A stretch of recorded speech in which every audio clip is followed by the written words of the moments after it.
In this video I'm going to show you how to download the game Disney Pixar Finding Nemo on your PC.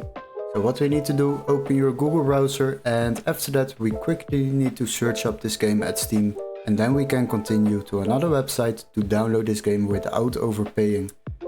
So quickly go to the Steam website, don't waste too much time on it, and search for the game Disney Pixar Finding Nemo. Select the game. After that scroll a little bit down and then you will see this game is €9.75 at Steam. But don't worry, we are not going to buy it, we have a workaround. What you need to do is go to the video description and click on the link where it says find game here. Then you will be redirected to this page.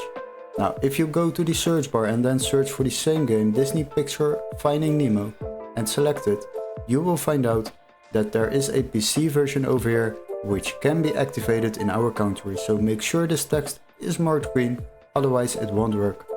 After that select the game and you will find out that we can already download this game for just €7.84 compared to the Steam price of €9.75. This will save you a bit of money while downloading games online. Now if you purchase this game you will receive a Steam key to activate this game within Steam and then download it on your PC. Hopefully this video was helpful, don't forget to like and subscribe, and we would love to see you in our next tutorial. Cheers guys, bye bye!